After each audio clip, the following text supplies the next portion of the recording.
My daughter-in-law called me a failure and stole my money. What happened next made her regret everything. You know that moment when you suddenly realize you become invisible? Not the cool superhero kind, but the nobody gives a damn about you anymore kind. That's my life now in Cincinnati's East Side, living in my son's basement at 62. The name's Robert Morgan, and I used to be somebody in this town. Easter Sunday, 2023. The day I finally understood exactly what my family thinks of me.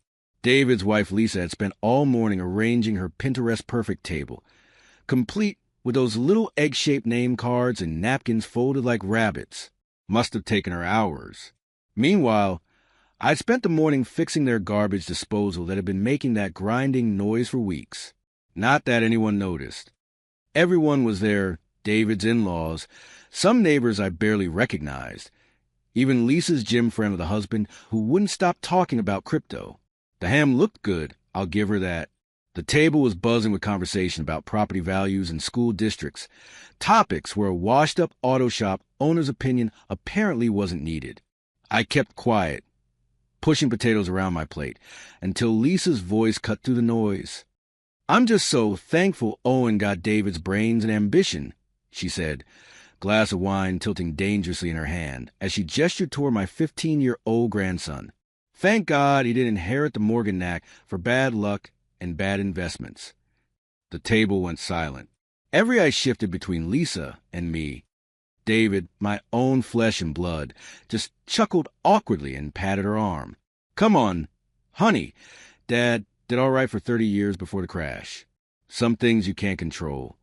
That's my son, somehow making it worse while pretending to defend me, like I'd chosen to lose my shop during the 2008 financial disaster, like I'd planned for my wife of 40 years to die from cancer right after. I felt something burning behind my eyes. The kind of burning a man my age isn't supposed to show.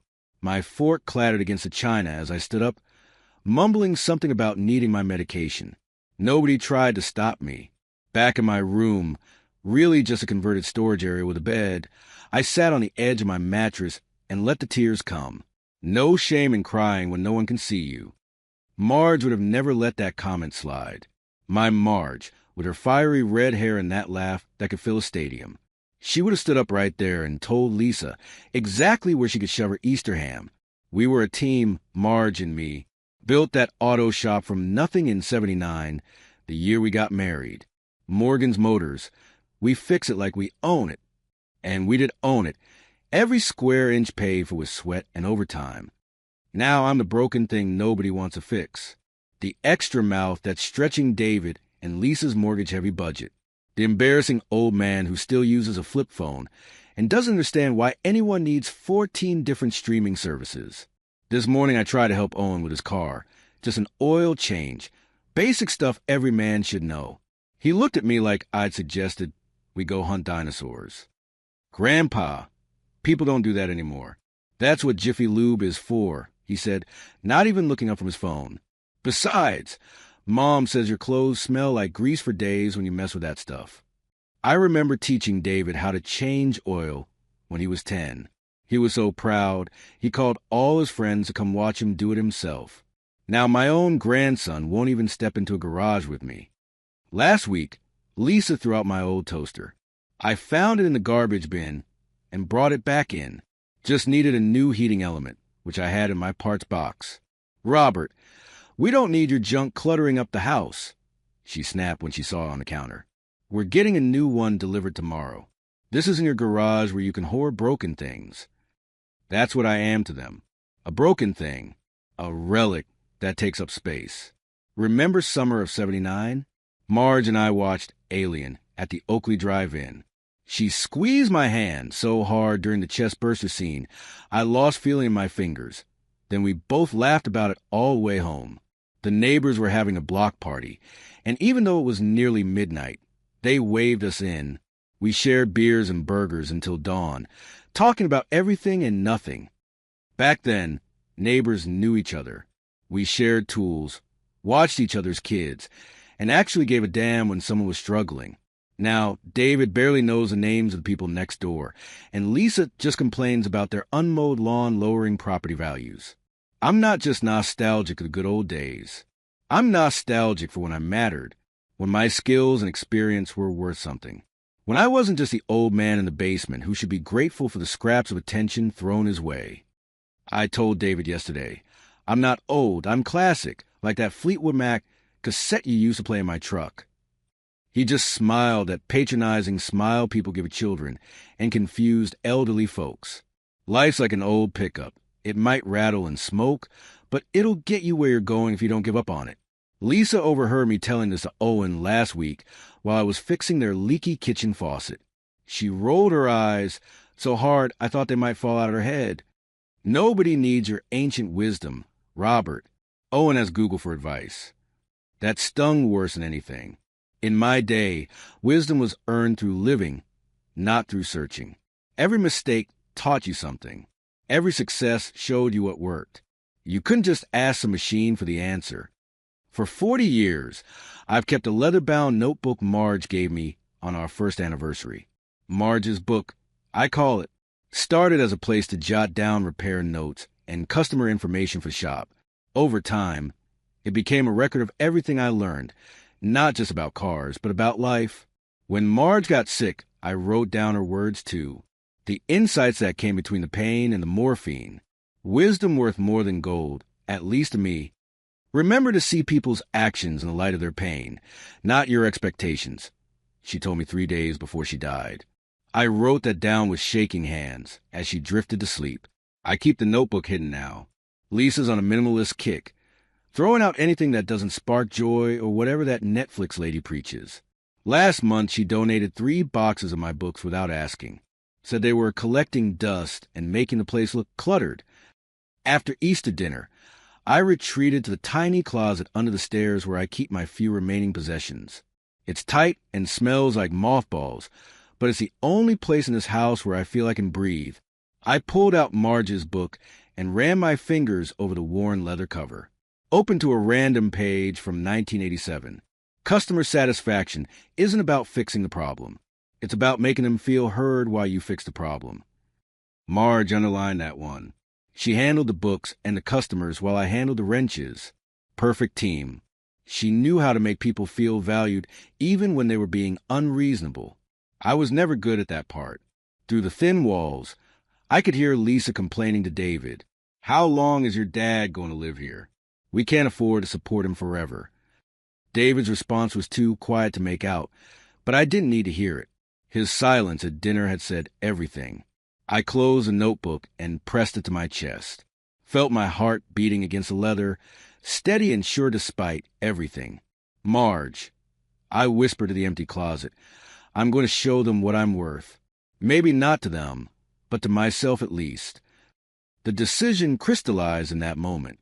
I might be living in their house, but I didn't have to live by their judgment. 62 isn't dead. I've still got time to prove there's value in this old frame, this experienced mind. Tomorrow, I'll start figuring out exactly how. Because if there's one thing I learned from rebuilding engines for 30 years, it's that sometimes the parts others throw away are exactly what you need to get things running again. The morning after that disastrous Easter dinner, I woke up with a purpose.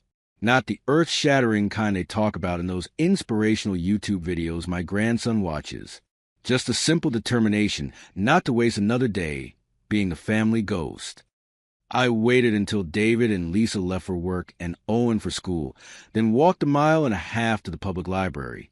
My knees protested the whole way, but the spring air felt good in my lungs.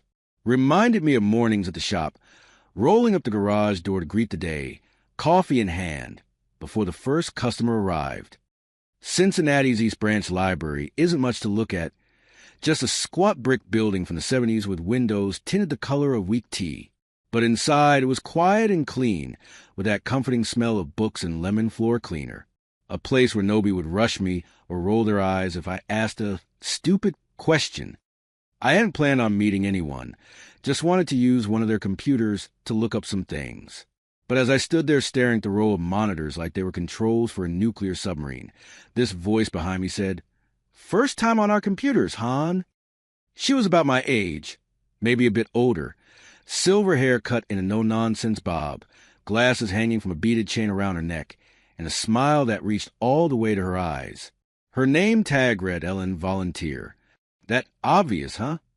I said, jamming my hands into my pockets like a schoolboy caught passing notes. Only to another dinosaur, she said with a wink. I was a head librarian here for 30 years before budget cuts sent me packing. Now I volunteer 3 days a week teaching other fossils like us how to navigate the digital age. 2 hours later, Ellen had walked me through setting up an email account, shown me how to search for information without getting scammed, and even helped me download a few apps on the ancient smartphone David had tossed my way last Christmas.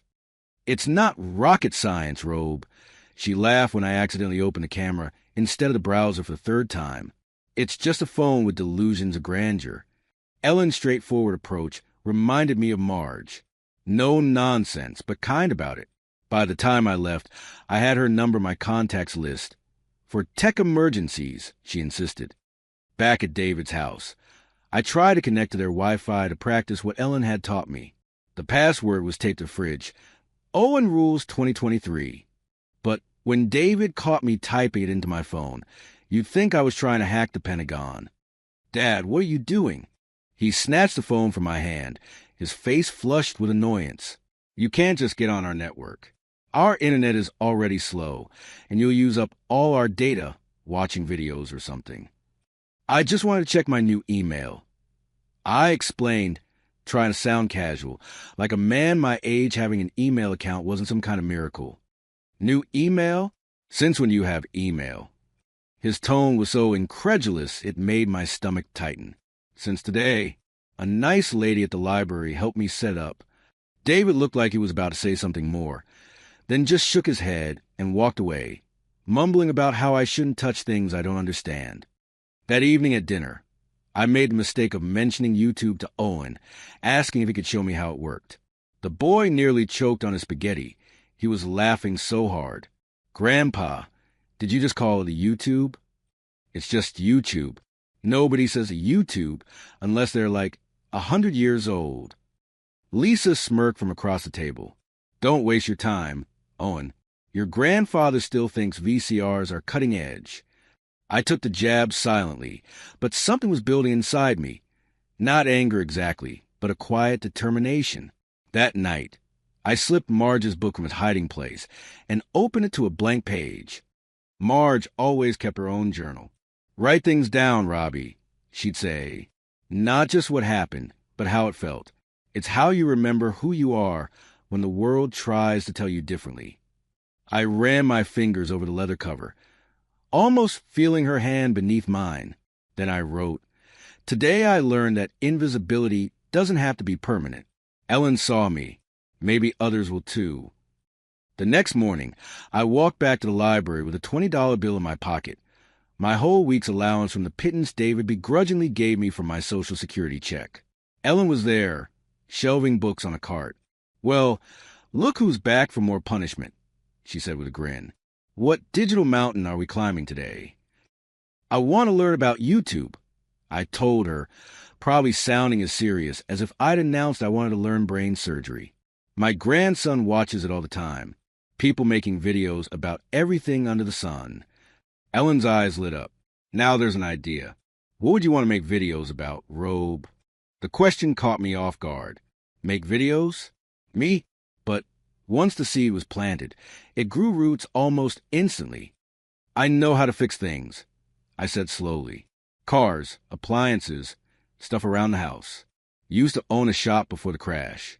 People these days throw everything away instead of fixing it. Ellen nodded thoughtfully. Repair videos are hugely popular. Saving money is always in style, especially now with inflation. And you got that trustworthy grandpa vibe. By the end of the week, Ellen had shown me the basics of recording, editing, and uploading videos using just my phone. I practiced in the library, filming myself explaining how to check tire pressure, using a pencil as a standing gauge. My first attempt at home was a disaster. I propped the phone against a mug on the workbench in David's garage and hit record, planning to show how to fix a sticky cabinet hinge. Instead, I somehow filmed 15 straight minutes of my left work boot and a running commentary to an invisible audience. Watching it back, I had to laugh at myself. Move over, Spielberg. Morgan's on the scene now. But I didn't give up. The next attempt was better. You could actually see the hinge in my hands working on it, even if the lighting was terrible. When Lisa found my old AM/FM radio in the trash last Tuesday, the one Marge and I used to listen to baseball games on the back porch, something snapped inside me. That radio had survived 30 years of garage life, only to be deemed too noisy for their precious house. I rescued it after she left, taking it to garage where I'd set up a small workspace in the corner David wasn't using. The radio just needed new wiring in the power cord, a 15-minute fix. As I worked, a thought came to me, and I propped up my phone to record the repair. This time, the video came out decent. I explained each step clearly, even throwing a story about how Marge and I had danced in the kitchen to Creedence Clearwater Revival on this very radio the night we found out we were having David. While editing it that night, huddled in my room to avoid questions, I wrote in Marge's book, "The greatest enemy isn't failure. It's the fear of trying something new." I'd heard that from a customer years ago, an old Vietnam vet who'd started a bakery at 70. Seemed fitting now. I uploaded the video at the library the next day, with Ellen looking over my shoulder. "What will you call your channel?" she asked. "Morgan's Fix-It Wisdom," I replied without hesitation. Marge would have approved of the name. That first video led to another, then another. I started filming early in the mornings before anyone was awake, or during the day when the house was empty. I showed viewers how to make homemade cleaners that work better than the expensive store brands, how to extend the life of their clothes with proper repairs, and how to cook affordable meals from leftover ingredients. The soup video was my favorite. Marge's recipe for turning yesterday's roast chicken and vegetables into a stew that could feed a family for days. I filmed it while Lisa and David were at some work function, carefully cleaning up so they'd never know I'd used their kitchen. With each video, I grew more confident. My hands, weathered and spotted with age, no longer embarrassed me on camera. These were hands that had worked, that knew things worth sharing. I was living a double life. Invisible old man in my son's basement by day, Morgan of Morgan's Fix-It Wisdom by night. It wasn't much, but it was mine. A week after uploading my third video, I checked the library computer and nearly fell out of my chair. 12 people had watched the soup video. 12 strangers had listened to what I had to say. I sat there staring at the screen, a lump forming in my throat. Ellen, noticing my expression, came over. "Everything okay, Robe?" People watched. I whispered. "People I don't even know." She squeezed my shoulder. "That's how it starts. Keep going." That night, I held Marge's book close to my chest, eyes closed, imagining her beside me. "Marge," I whispered into the darkness of my little room. "Someone's listening." The moment was shattered by David's voice booming from upstairs. "Who took my charger? Dad, have you been in my office?" I quickly tucked my phone under the pillow, heart pounding like I was 16 again, hiding a beer from my father. David didn't come down to check, but the fear of discovery was real. What would they say if they knew? Would they laugh? Would they try to stop me? Would they even care? As I drifted off to sleep, I had no idea that my little videos were about to change everything. That somewhere out there, people were beginning to share them. That my quiet voice was starting to echo far beyond the walls that contained me. Life has a funny way of surprising you just when you convince yourself nothing will ever change. 2 weeks after uploading my soup video, I dragged myself to the library on a rainy Tuesday, already planning my next tutorial on how to weatherproof leaky windows using materials from the dollar store. "Robert Morgan." Ellen's voice boomed across the quiet library as I walked through the door, earning us both dirty looks from a new head librarian.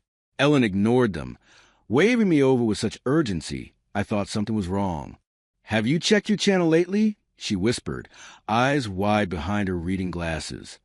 I shook my head. It had been 3 days since my last visit.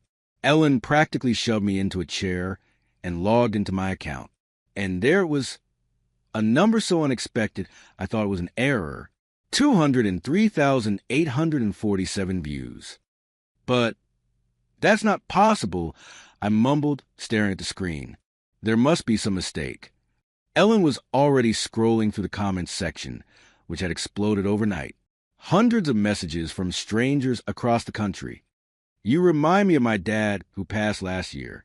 Same voice, same patience. Thank you for this. Finally, practical advice from someone who actually knows what they're talking about. Subscribed. This is exactly how my grandpa used to explain things. Brought tears to my eyes. Something caught in my throat as I read comment after comment. People weren't just watching, they were connecting. My hands, my voice, my old-fashioned know-how, everything my family dismissed as outdated was suddenly valuable to thousands of strangers. The tire patch video had gone viral first, then the homemade cleaning solution, and finally the soup recipe. Someone had shared them in a Facebook group called Depression-Era Tips for Modern Hard Times, and from there, they'd exploded. You need to monetize this channel immediately, Ellen said, already clicking through settings pages. You're leaving money on the table. I'd heard Owen mention YouTube money before, but assumed it was just for the big shots with millions of followers. Ellen explained how the AdSense program worked while setting up my account. Don't expect payment right away, she cautioned. YouTube only pays out after you reach the $100 threshold, and they operate on a net 60-day cycle. This month's earnings won't be processed until next month, and then paid the month after that. I nodded, digesting this information. Not immediate money, but potentially significant in time. And you'll need your own bank account for direct deposits, Ellen added. Do you have one? I shook my head, explaining how Lisa had convinced me years ago to close my personal account to simplify things by having David handle my finances. Another way they'd slowly stripped away my independence. That needs to change, Ellen said firmly. We'll get you set up with an account tomorrow. Over the next few weeks, my channel kept growing. I recorded new videos early mornings or when everyone was out of the house. My hands stopped shaking on camera. I looked directly at the lens without feeling foolish. I even started each video with what was becoming my catchphrase. If it ain't broke, don't fix it. If it is broke, well, that's what old Morgan's here for. By the end of the month, my subscriber count had passed 50,000. In my most popular video yet, I demonstrated how to fix a flat tire using just the emergency kit most cars come with. While patching the rubber, I reminisce about 1983, working late at the shop while blasting Journey's Don't Stop Believin', so loud the windows rattled. Every time I hear that song now, I told the camera, I smell rubber and WD-40. Music and memories get all tangled up, don't they? What songs take you back? Drop it in the comments below. The response was overwhelming. Thousands of people shared their musical time machines, songs that transported them to high school dances, first apartments, road trips in beat-up Chevys. A community was forming around my channel, people sharing not just repair tips but pieces of their lives. Meanwhile, Ellen helped me open a basic checking account at the credit union. I updated my AdSense information, but a notice appeared on screen. Changes to payment methods will take effect after the next payment cycle. So the first check will be sent to David's address? I asked. Ellen nodded grimly. Unfortunately, yes. The system's already processing this month's earnings. The next payment should go to your new account, though. 2 months after my videos started gaining traction, I received an email notification. My first payment of $2,143.78 had been issued and would arrive by mail within 5 to 7 business days. For the next week, I checked the mail every day before anyone else could get to it. But on Thursday, I had to go with Ellen to the senior center for a computer class she was teaching. When I returned home that afternoon, I noticed a stack of mail on the counter had already been sorted. My heart sank. There was no Google envelope. That evening, Lisa waltzed in with shopping bags from Best Buy. David followed, carrying a massive 75-inch smart TV box.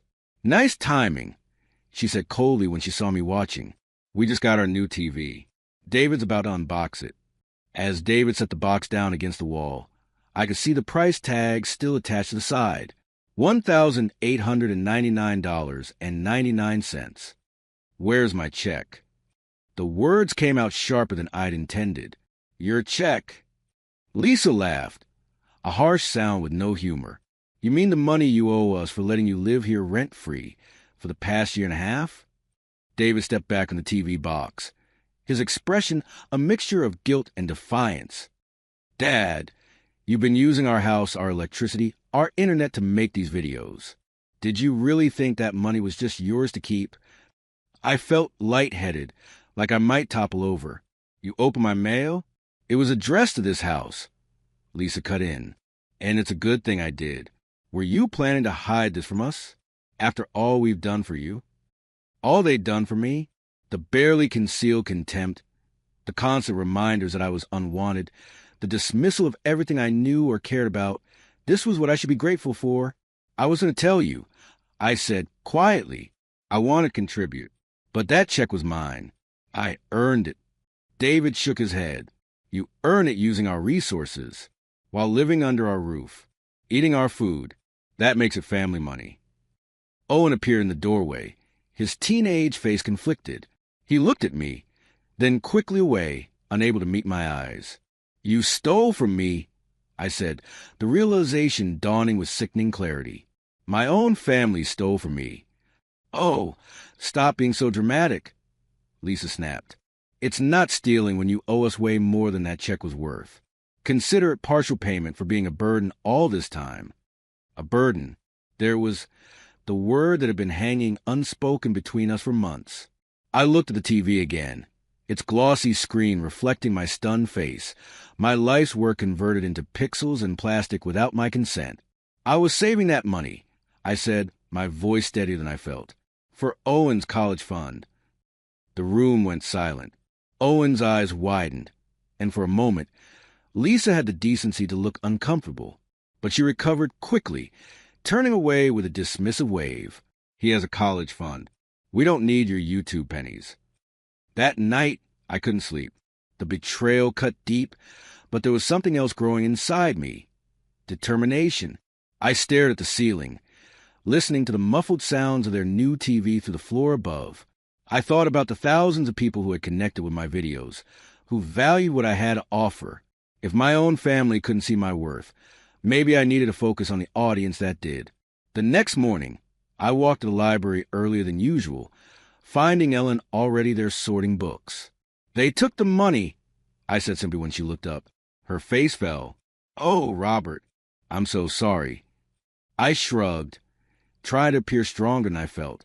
Let's make sure it doesn't happen again. I spent the next month focusing on my channel, creating more valuable content than ever. The views kept climbing, and my subscriber count passed 100,000. According to my analytics, my next payment would be even larger, around $3,500. This time, it would go directly to my new bank account. But a week before payday, I received an unexpected email from AdSense. Your payment method has been updated. Someone had changed my payment settings back to the original information. When I mentioned this to Ellen, her face fell. They must have accessed your account somehow. Did you use their computer or leave yourself logged in at home? I hadn't, but I had written down my password in Marge's book since I kept forgetting it. They must have found it while snooping through my things. Ellen helped me change the password and security questions, but it was too late for this payment. Another check would be arriving at David's address. Sure enough, a month after my first check had been stolen, the exact scenario repeated itself. I came home to find Lisa and David discussing plans for a backyard pool renovation, with contractor brochures spread across the kitchen table. Perfect timing, Lisa said when she saw me. We're deciding between the kidney-shaped or the rectangle design. Since you're contributing, you get a vote. I stood there, clutching my empty mailbox key, the betrayal hitting me harder the second time. It wasn't just about the money anymore. It was a calculated disrespect, the assumption that I had no right to the fruits of my own labor. That evening, as the family gathered around their new TV, I stood in the living room doorway. You took my check again, I said simply. Lisa didn't even look away from the screen. We're putting in a pool this summer. Consider it your contribution to family improvements. David at least had the grace to look uncomfortable, but he said nothing to contradict his wife.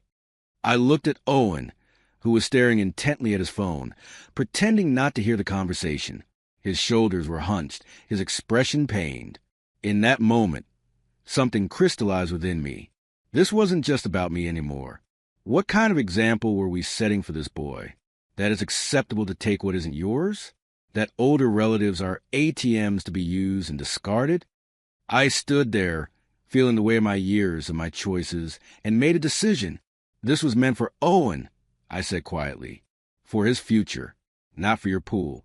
Lisa finally turned to look at me. Her expression, a mixture of surprise and irritation. We'll decide what's best for our son. Thank you very much. I nodded once, then turned and walked the garage without another word. Inside, I pulled out Marge's book and opened to a fresh page. Betrayal from strangers is painful, I wrote. Betrayal from family leaves scars. But giving up is not an option. With trembling fingers, I picked up my phone and began planning my next batch of videos. More detailed, more valuable than before. If they were going to take my money, I would simply have to make more of it. Much more. Marge, I whispered to the empty garage, I won't give up. Not now. Not ever. Outside, the spring evening was settling into dusk, birds calling their last songs before night fell. In the house behind me, my family watched their new TV, unaware that their actions had ignited not defeat, but determination. I didn't know then how quickly things would change, how the small spark I'd kindled was about to become a wildfire, how my quiet voice would soon reach millions. All I knew was that tomorrow I would wake up and keep going, because that's what Marge would have wanted. That's what I needed to do, for myself, for my dignity, and for a grandson who was watching more closely than anyone realized. 3 days after my confrontation with Lisa about the second stolen check, my phone buzzed with an email notification while I was filming a tutorial on fixing leaky faucets. It was from producer at America Morning, one of those nationwide breakfast TV shows where hosts with perfect teeth sip coffee and interview celebrities between cooking segments. At first, I thought it was spam. Why would a major network show contact an old guy making DIY videos in his son's garage? But the email mentioned specific details from my videos and included a phone number with a New York area code. Ellen confirmed it was legitimate when I showed her at the library. They want me to come on their show, I said, still unable to believe it. They say I'm the authentic voice America needs in these uncertain economic times. Ellen beamed. Of course they do. You've hit 2 million subscribers, Robert. Your last video got shared by 3 major news sites. You're not just some random YouTuber anymore. You're a phenomenon. I'm just an old mechanic showing people how to save money, I mumbled, overwhelmed by the thought of appearing on national television. No, Ellen said firmly. You're giving people more than repair tips. You're giving them hope, connection to the past, wisdom they can use. In a world of flashy gimmicks and 20-something influencers selling snake oil, you're the real deal. 2 weeks later, I was sitting in a green room in Manhattan, clutching Marge's book to my chest like a shield. I'd never flown before, had to get my first passport at 62 just for this trip. The producer had arranged everything, including a hotel suite bigger than David's entire first floor. When the makeup lady tried to cover my age spots and the stylist suggested a more camera-friendly outfit than my plaid shirt and khakis, I put my foot down. People watch me because I'm not pretending to be something I'm not. I told them, if you want the shiny version, hire an actor. The producer, a sharp-eyed woman named Janet, grinned and told the staff to back off. That authenticity is exactly why we booked him. The show's hosts were kinder than I expected. No condescending questions about being an internet sensation at my age. Instead, they asked about my life, my years running the garage, and the wisdom I gathered along the way. When they asked what inspired me to start making videos, I hesitated, weighing how much to reveal about my family situation. After my wife Marge passed, I moved in with my son's family. I said carefully, let's just say I didn't feel particularly useful anymore. The videos were my way of proving I still had something to offer. Then I pulled out Marge's book.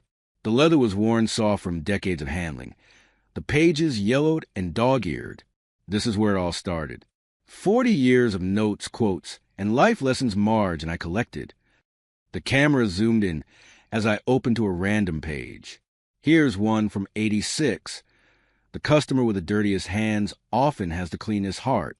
That was about Hank Guthrie, a farmer who'd bring in his tractor covered in mud, but never failed to bring us fresh corn in summer.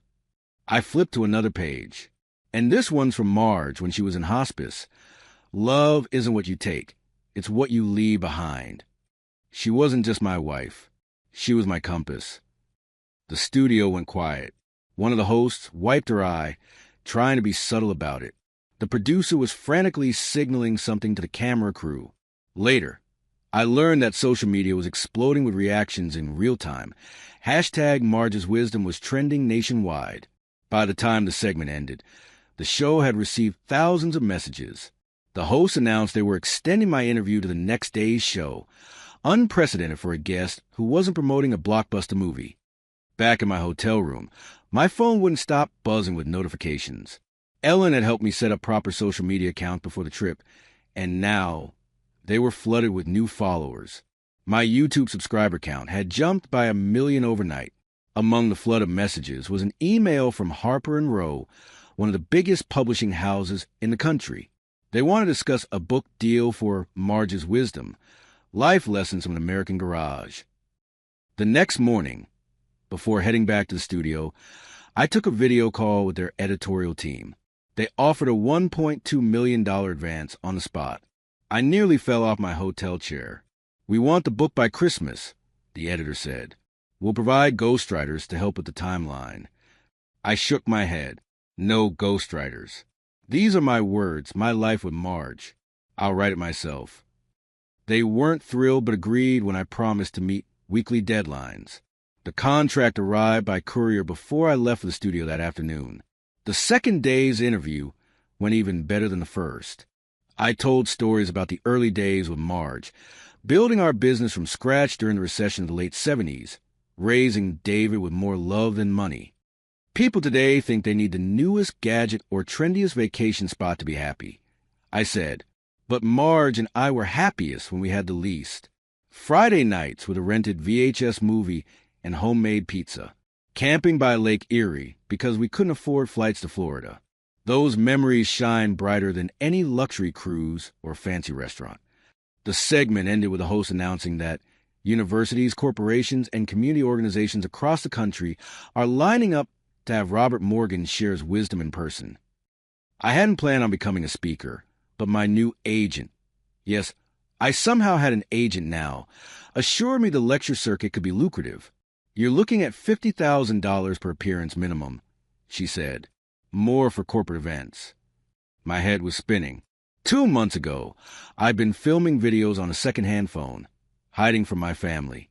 Now I was signing contracts worth millions. Life can change direction faster than a weather vane in a tornado.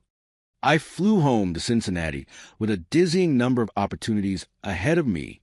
When the taxi dropped me at David's house, I took a deep breath before going inside.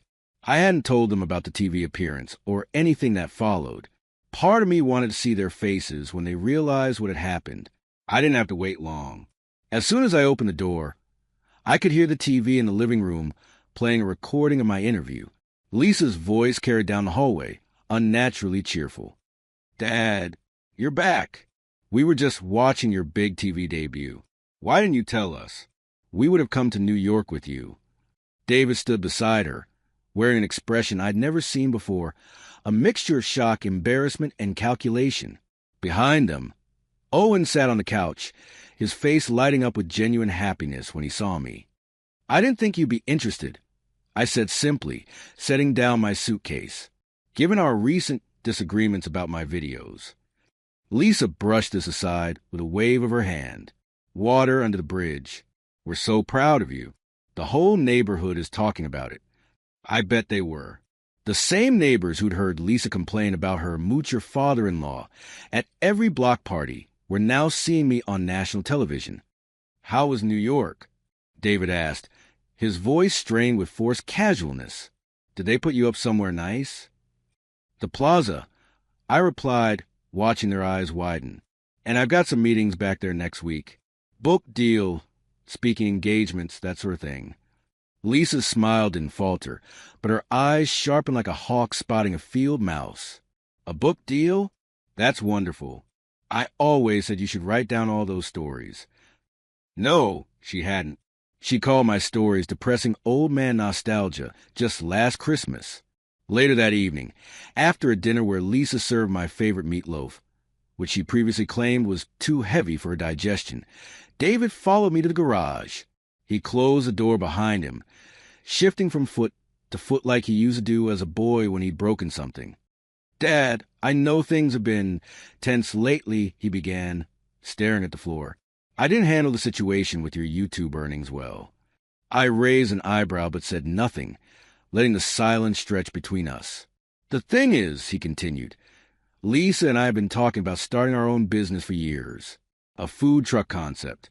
Farm-to-table stuff, very trendy right now. Here it comes. We got everything planned out, but banks aren't lending like they used to. We need about $50,000 for startup costs. He finally met my eyes.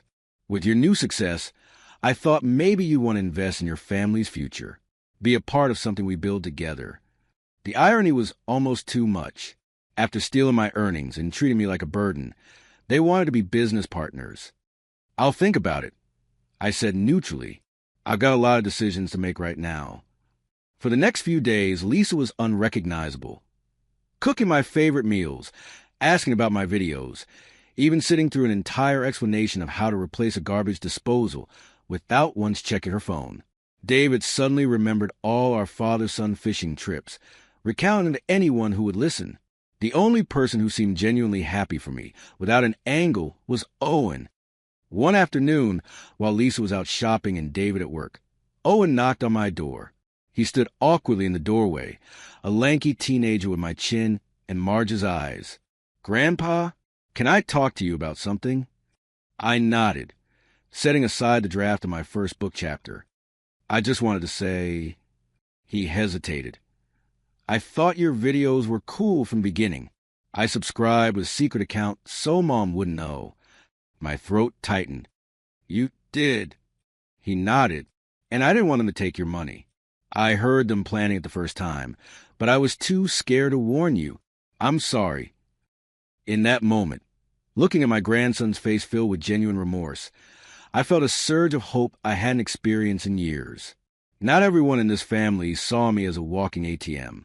Thank you for telling me, Owen, I said. That means a lot. Over the next few months, my new life took shape at dizzying speed. The book deal was finalized. My speaking tour was booked solid for 6 months. The YouTube channel hit 5 million subscribers, and brands were offering sponsorship deals worth more than I'd earned in my best year at the garage. My second TV appearance, this time on an evening talk show, went viral when I shared how Marge used to say, "Forgive, but keep your heart open. Closing it after being hurt only punishes you twice." The host asked what that meant to me now. It means I can acknowledge when I've been wrong without letting it poison my future. I answered, life's too short for grudges, but it's also too precious for doormats. The studio audience erupted in applause. Online, viewers shared stories of family estrangements, reconciliations, and the complicated terrain of forgiveness. Back at David's house, the atmosphere grew increasingly strained. My new financial independence meant Lisa's sudden interest in my hobbies, and David's nostalgic reminiscences weren't having their desired effect. I hadn't mentioned the stolen checks, but the ghosts of their actions haunted every conversation. One evening, David cornered me in the kitchen after dinner. Owen was upstairs doing homework, and Lisa was pretending to load the dishwasher, while obviously eavesdropping. "Dad, about that investment we discussed," David began. "We'd need to move quickly to secure the location we want. I was thinking $500,000 would give us a proper launch, with marketing and everything." The amount had mysteriously increased tenfold from our last conversation. I took a slow sip of coffee, buying time to compose my thoughts. "That's a significant investment," I said finally. "What happens if the business fails?" David looked offended. "It won't fail. Lisa's cousin ran a successful food truck in Portland. And anyway, we're family. This isn't just about money. But it was about money. It had always been about money with them, or rather, my perceived lack of it. Until now. I'll need to see a business plan, I said reasonably. My financial advisors will want to review it. I didn't have financial advisors yet, but I would soon. My agent had set up meetings with a team of professionals to help manage my sudden wealth. David's expression darkened. Since when do you need advisors to help your own son? We're not strangers pitching you on Shark Tank. No, I agreed quietly. Strangers haven't taken my checks without permission. The kitchen went silent. Lisa stopped pretending to load dishes and turned to face us, her cheeks flushed with anger. Is that what this is about? You're punishing us over a misunderstanding. A misunderstanding. That's what theft became when confronted. Before I could respond, David's approach shifted from wounded to threatening. You know, Dad, people might be interested to hear how you abandoned your family after Mom died, how we took you in when you had nothing, and now you're living it up while refusing to help your own son. The threat hung in the air between us. I hadn't abandoned anyone. Marge's medical bills had bankrupted me, and David had reluctantly offered his basement after I lost the house. But David knew how public perception worked. A well-placed story could tarnish my newly polished image. I looked at my son, really looked at him. When had he become this person? Was it my fault somehow? Had I been so focused on the garage, on making a living, that I'd failed to teach him what really mattered? If you want to tell that story, David, go ahead, I said, finally. But I think you know it's not the truth. And I think you know, deep down, that Marge would be heartbroken to see you try and extort your own father. I walked past them both to my room, my heart heavier than when I'd had nothing. Success hadn't solved my problems. It had just revealed their true nature. That night, as I packed a suitcase for my upcoming book tour, there was a soft knock at my door. Owen stood there, clutching his backpack. I heard everything, he said simply. They're wrong, Grandpa. I smiled sadly. I know, buddy. The next morning, I called a family meeting. David and Lisa sat stiffly on the couch, while Owen perched on the armrest beside me. I'm leaving today for my book tour. I'll be gone for 3 months, but I've made some decisions I want to share with you. I slid an envelope across the coffee table. This contains information about a trust I've established for Owen's education. It will cover his college and any advanced degrees he chooses to pursue. Owen's eyes widened. Lisa reached for the envelope, but I placed my hand on it. The trust is irrevocable and can only be used for education, I continued. No one can access it for any other purpose. I turned to David and Lisa. As for the food truck business, I've thought about it carefully. Money can't buy respect, but I believe in second chances. I'm willing to invest $50,000 as a proper business loan with fair terms, not a gift or a handout. David started to protest, but I held up my hand. You can either accept these terms or not. But understand this. I won't be manipulated, threatened, or stolen from again. I let my gaze move between them. Those days are over. Lisa looked like she'd swallowed something sour. David's expression was unreadable. Finally, he nodded. We'll take the loan. On your terms. As I wheeled my suitcase toward the waiting taxi, Owen ran out the driveway. Will you come back, Grandpa? He asked, worry clear in his young face. I hugged him tightly. Of course I will, but things will be different. Better, I hope. As the taxi pulled away, I watched the house recede in the rear window. The same house that felt like a prison now looked small and unimportant against the wide horizon stretching before me. I patted the leather book in my jacket pocket. Well, Marge, I whispered, I guess we're not done yet. There's still a lot of road ahead.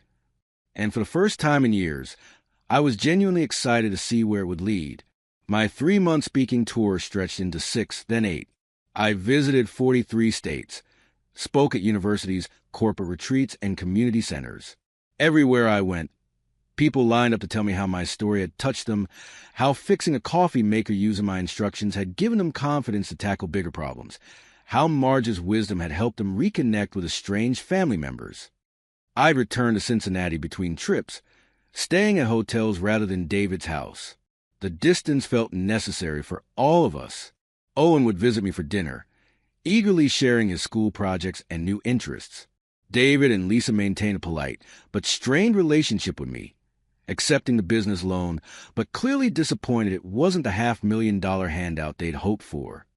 On a crisp October morning, a year after my first viral video, I stood on a tree-lined street in Cincinnati's Oakley neighborhood, watching a real estate agent unlock the door to a stately brick colonial.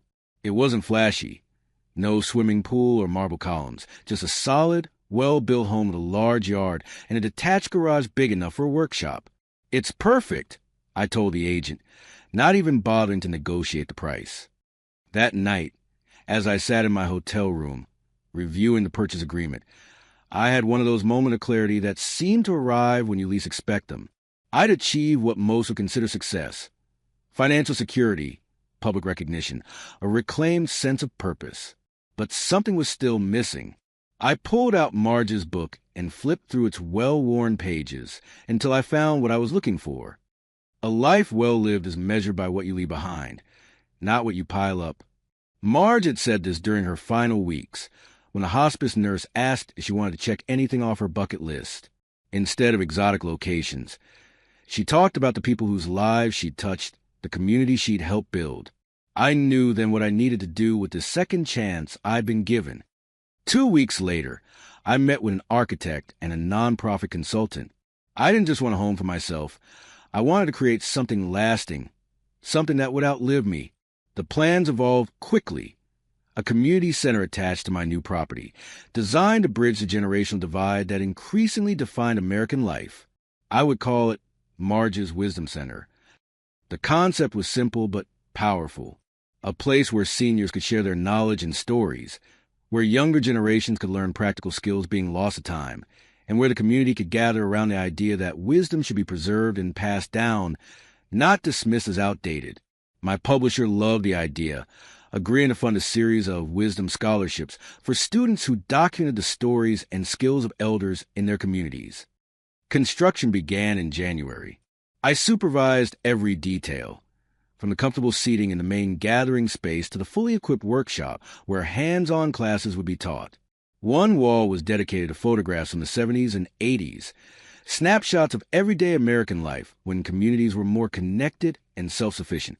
The center took shape alongside my new life, both built on foundations stronger than before.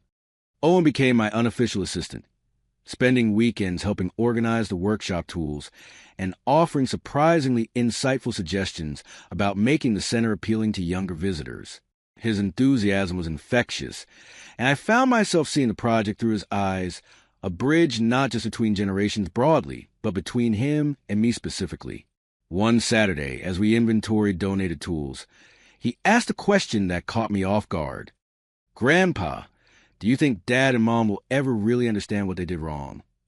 I set down the socket wrench I'd been examining and considered his question carefully.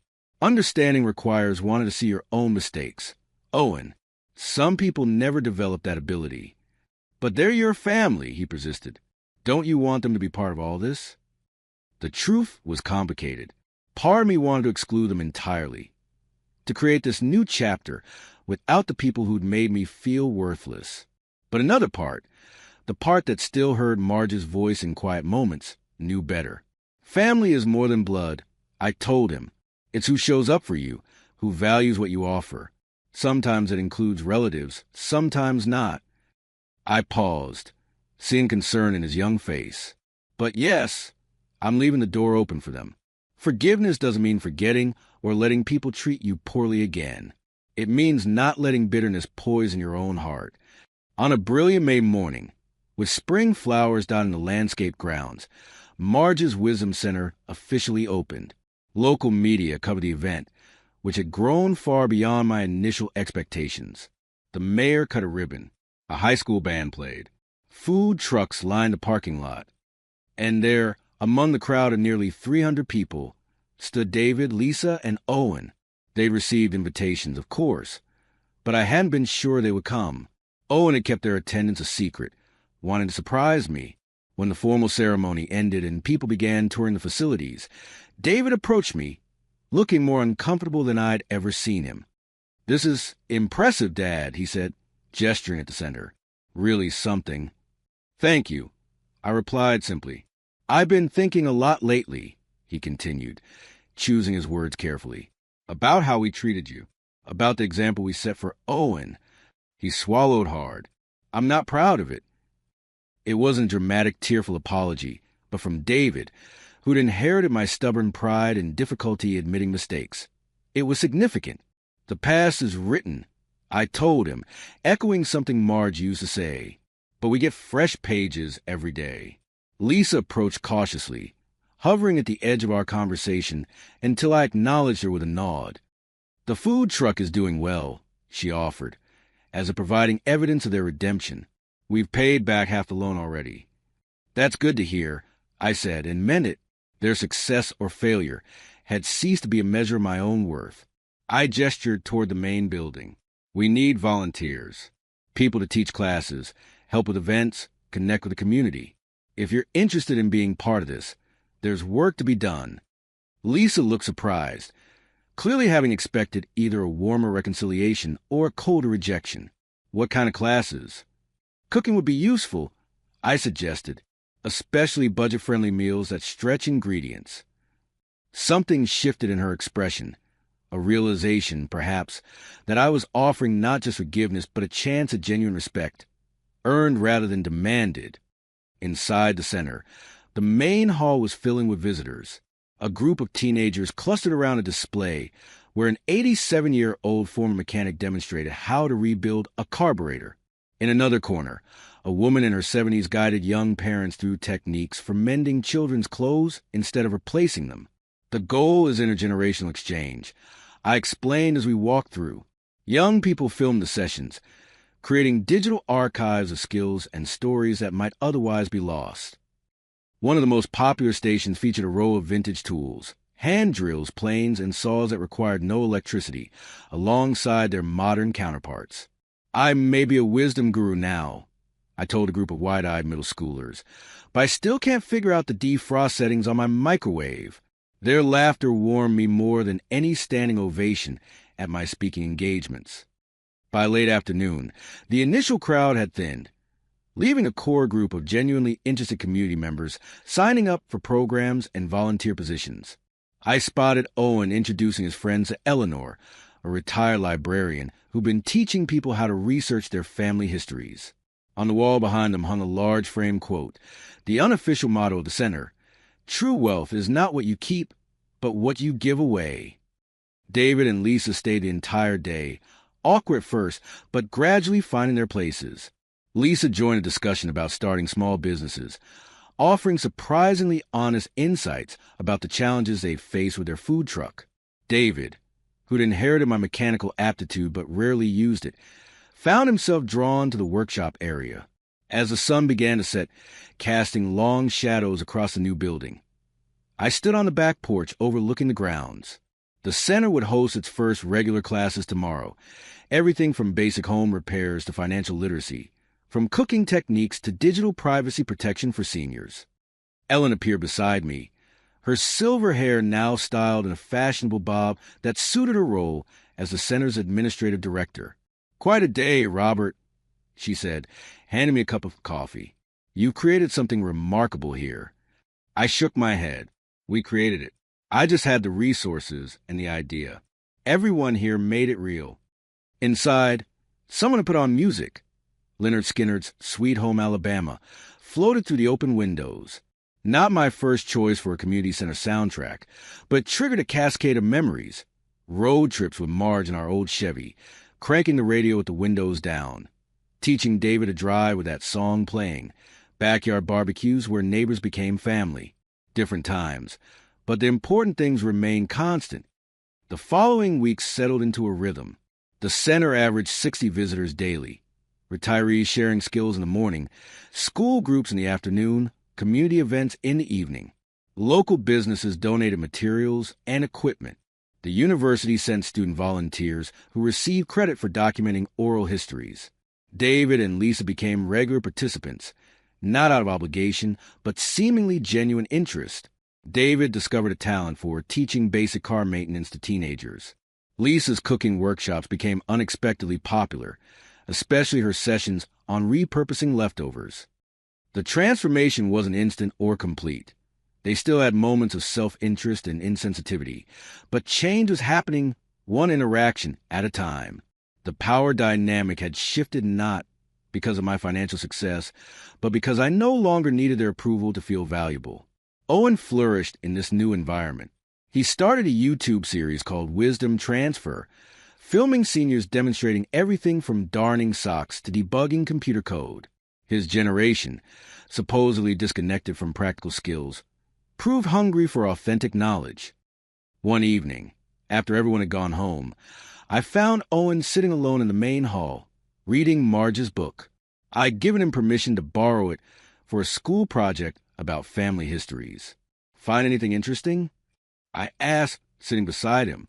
He nodded, tracing his finger along a page from 1984. I like how Grandma wrote in the margin sometimes, commenting on your notes. I smiled, remembering how we'd sometimes have written conversations in that book when the garage was too busy for us to talk properly. Little jokes, observations, reminders of our shared journey. She once told me that writing things down was a way of telling future generations, "You matter to me," I said, that I cared enough about them to preserve what I'd learned. Owen considered this, with the seriousness teenagers reserve for truly important ideas. "That's what I want to do with these videos," he said finally. "Show people they matter, that their knowledge matters." I felt a tightness in my chest that had nothing to do with age and everything to do with pride. Whatever mistakes David and Lisa had made as parents, they'd raised a son with an open heart and a keen mind. "Listen with your heart," I told him, "and you'll always find your way." Summer turned to fall, and the center continued to evolve. We added programs based on community feedback, a tool lending library, a repair cafe where people could bring broken items and learn to fix them, intergenerational cooking classes that combined traditional techniques with modern nutrition. The Wisdom Scholarships expanded to 10 universities nationwide. My book topped the New York Times bestseller list for 12 weeks. Corporations invited me to speak about building bridges between generations in the workplace. But my favorite days were the quiet ones at the center, watching connections form between unlikely pairs. A teenage coder teaching a grandmother to video chat with her grandchildren. A retired contractor showing young homeowners how to repair their own plumbing. A Vietnam veteran and a Middle Eastern refugee discovering common ground over chess. David and Lisa's food truck became a regular fixture at center events. The three of us had reached a cautious peace.